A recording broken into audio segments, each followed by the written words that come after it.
the night in question. Nicole's condo was one of 2 units, both of them long and narrow, mirror images of each other, fused at the middle. They each had their own entry on Bundy, and they each had a back gate in the alley, but Nicole's back gate was broken. The buzzer didn't work properly, and the gate opened if you gave it a little push. I slipped past the gate into the narrow courtyard and moved toward the front door, and right away I noticed lights flickering in the windows.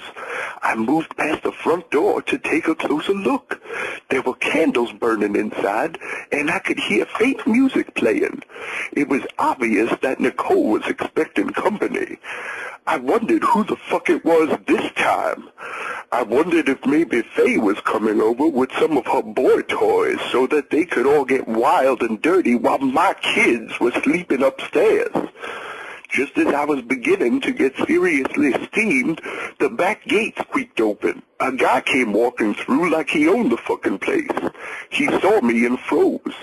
He was young and good-looking, with a thick head of black hair, and I tried to place him, but I'd never seen him before. I didn't even know his name. Ron Goldman. "Who the fuck are you?" I said. I just came by to return a pair of glasses," he replied, stammering. "Really? A pair of glasses, huh?" "Yes," he said. He was carrying an envelope. "Judy left them at the restaurant. I'm a waiter at Mezzaluna." "So it's Judy, is it? You're on a first-name basis with Judy?" At that moment, the gate behind Goldman squeaked again. Charlie walked into the narrow space. He was carrying the knife. "Everything cool here?" he asked. "I saw this guy walking through the gate, and I just wanted to make sure there wasn't going to be any trouble." "This motherfucker wants me to believe that he's here dropping off a pair of Judy's glasses," I said. "I am," Goldman said, appearing increasingly nervous. He held up an envelope. "Look for yourself." "And then what?" I said. "You were going back to the restaurant?" "No," he said, "my shift's over. I'm just leaving these here and going home." "You expect me to believe that?" "I don't expect anything," he said. "I'm telling you the truth." "You're a fucking liar," I shouted. "I'm not. I swear to God." "She's got candles burning inside, fucking music playing, probably a nice bottle of red wine breathing on the counter, waiting for you." "Not for me," Goldman protested. "Fuck you, man. You think I'm fucking stupid or something?" Suddenly, the front door opened. Nicole came outside, alerted by our raised voices. She was wearing a slinky little cocktail dress, black, with probably not much on underneath. Her mouth fell open in shock. She looked at me, and she looked at Goldman, and she looked at Charlie just beyond. Goldman was pretty well trapped. Charlie stood between him and the rear gate, and I was barring his way to the front. "OJ, what the fuck is going on?" I turned to look at Nicole. "That's what I want to know," I said. Cato, the dog, came wandering out of the house. He saw me and wagged his tail. Then he saw Goldman and also wagged his tail. I looked at Goldman, steamed, and Charlie moved closer, the knife still in his hand. I think he sensed that things were about to get out of control, because I was very close to losing it. "I'm listening, motherfucker," I said to Goldman. "OJ," Nicole hollered, "leave him the fuck alone. What are you doing here anyway? I thought you were going to Chicago." "Fuck you," I said. "Hey, man," Goldman said, "that's not necessary." Charlie piped in, "Let's just get the fuck out of here, OJ." "I asked you a question, motherfucker. What are you doing here? You delivering drugs?" "Leave him alone, OJ," Nicole shouted. "I hear half you assholes are dealing on the side," I said. Nicole came at me swinging. "Get the fuck out of here," she said. "This is my house, and I can do what I want." "Not in front of my kids, you can't." "Fuck you." "No, fuck you. I gave you everything you could ask for, and you fucked it all up." She came at me like a banshee, all arms and legs flailing, and I ducked, and she lost her balance and fell against the stoop. She fell hard on her right side. I could hear the back of her head hitting the ground, and lay there for a moment, not moving. "Jesus Christ, OJ, let's get the fuck out of here," Charlie said, his voice cracking. I looked over at Goldman, and I was fuming. I guess he thought I was going to hit him because he got into his little karate stance. What the fuck is that, I said. You think you can take me with your karate shit? He started circling me, bobbing and weaving, and if I hadn't been so fucking angry, I would have laughed in his face. Oh, Jay, come on. It was Charlie again, pleading. Nicole moaned, regaining consciousness. She stirred on the ground and opened her eyes and looked at me, but it didn't seem like anything was registering. Charlie walked over and planted himself in front of me, blocking my view. We are fucking done here, man. Let's go. I noticed the knife in Charlie's hand, and in one deft move, I removed my right glove and snatched it up.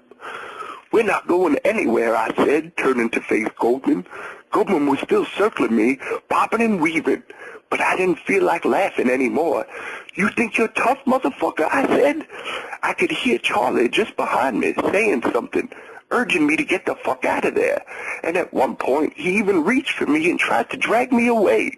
But I shook him off hard and moved toward Goldman. Okay, motherfucker, I said, show me how tough you are. Then something went horribly wrong, and I know what happened, but I can't tell you exactly how.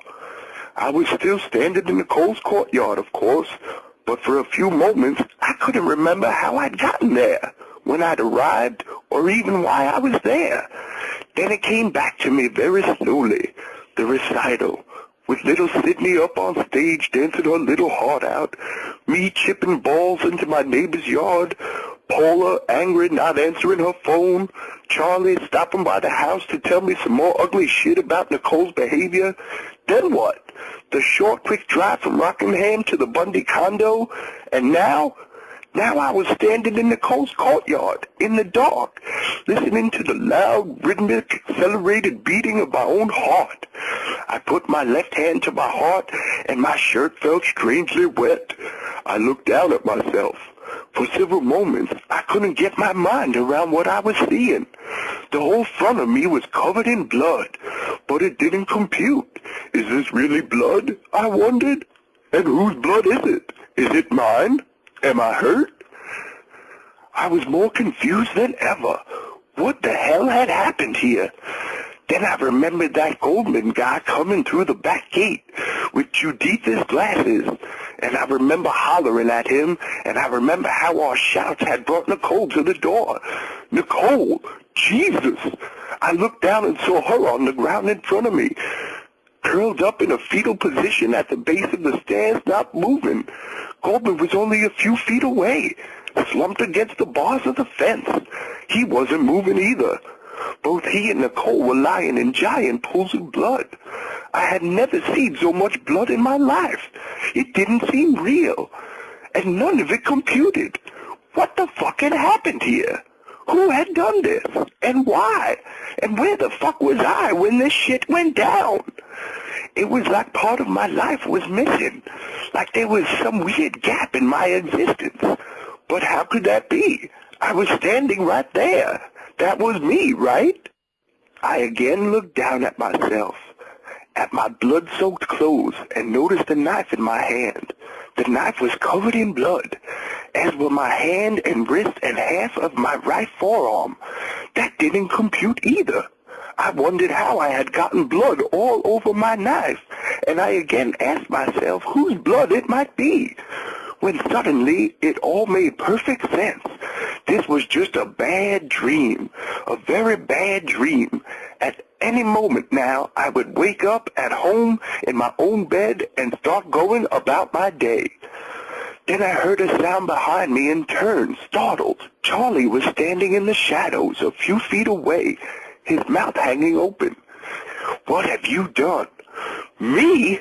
What the hell was he talking about? I hadn't done anything. I jumped at a sound behind me, a high-pitched, almost human wail.